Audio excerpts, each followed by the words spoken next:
Katika historia ya Uislamu kuna majina mengi ya maswahaba waliotukuka, lakini kuna jina moja linasimama peke yake, jina la mtu aliyesafiri maelfu ya kilomita, si kwa biashara, si kwa maarufu, bali kwa ajili ya kitu kimoja tu, kutafuta ukweli wa dini ya Kiislamu. Huyu si mwingine bali ni Salman al-Farsi radhiallahu anhu, mtu kutoka Uajemi aliyekuwa tayari kupoteza kila kitu ili ampate Mtume Muhammadin, rehma na amani ziwe juu yake. Karibu sana katika simulizi kumhusu. Mimi naitwa Abdullahi mwana Maalim Mashi, karibu tuwe sote. Salman al-Farsi alizaliwa katika ardhi ya Uajemi, leo tunaita Iran. Alitoka katika familia tajiri na yenye hadhi kubwa. Baba yake alikuwa ni mtu mwenye nafasi kubwa katika dini ya Majusi, na Salman alikuwa mtoto wake mpendwa zaidi. Kutokana na mapenzi hayo, baba yake alimlinda sana na kumfanya kama mfungwa ndani ya nyumba, akihofia asije akaathirika na dunia ya nje. Lakini moyo wa Salman haukuridhika. Alikuwa akijiuliza, je, hii ndiyo dini ya kweli? Siku moja alipata nafasi ya kutoka, na hapo ndipo maisha yake yalibadilika milele. Akiwa njiani, alianza safari ya kuutafuta ukweli. Akiwa njiani, alikutana na Wakristo waliokuwa wakisali. Alichokiona kilimgusa moyo wake kwa kina. Akarudi kwa baba yake na kumwambia,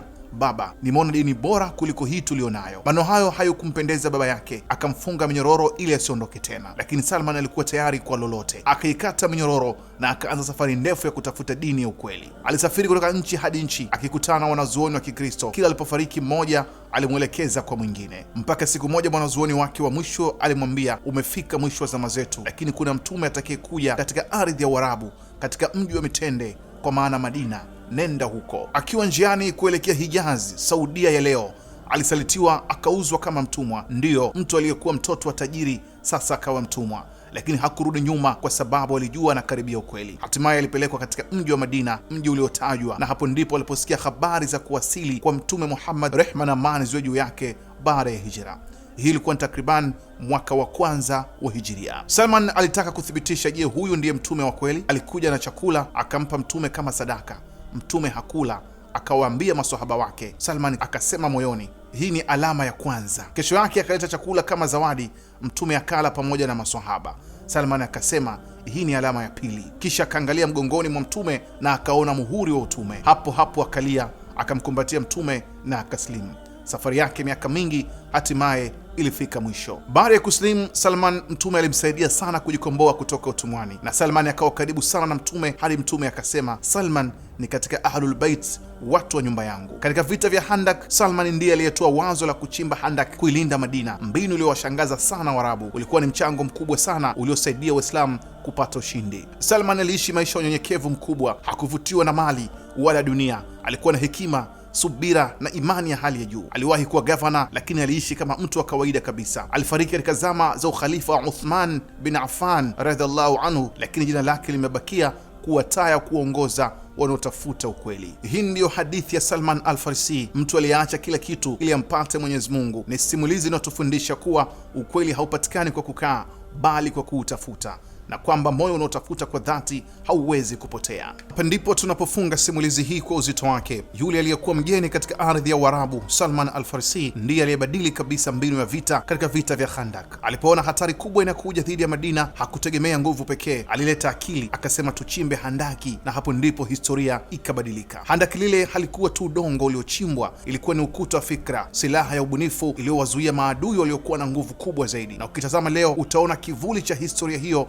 bado kinaishi pale katika taifa la Iran, katika ardhi ile ile ya Uajemi. Mbinu ya mahandaki, uvumilivu na vita ya akili bado ni sehemu ya utambulisho wao. Ni watu wanaoelewa kuwa si kila ushindi hupatikana kwa nguvu ya wazi, bali kwa maandalizi ya chini kwa chini na mipango ya muda mrefu. Hivyo basi, simulizi ya Salman si historia tu, ni somo hai linalojirudia kwa sura tofauti, na pengine ndicho kilichoifanya dunia leo kusimama na kutafakari upya kabla hatua ya mwisho kuchukuliwa, kwa sababu taifa linalojua kuchimba si tu ardhi, bali mipango, subira na mshikamano halishindwi kwa urahisi. Hii si hadithi ya jana pekee, ni onyo la leo na kivuli cha kesho.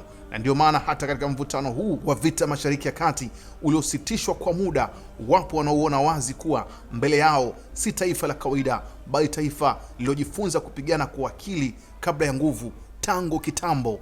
Kwa kumtazama Salman al-Farsi, Abdullahi mwana Maalim Mashi.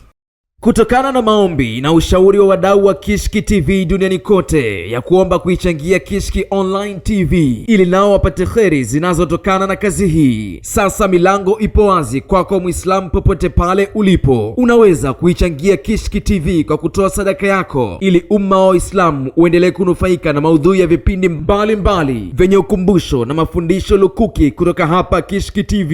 Kumbuka kutoa sadaka hata kwa kiasi na ikhlas na kufurahi pindi itakapofika korabuka. Changia Kishki TV kupitia Airtel Money 0789445555 au Vodacom M-Pesa 0746588888. Jina Kishki Online TV.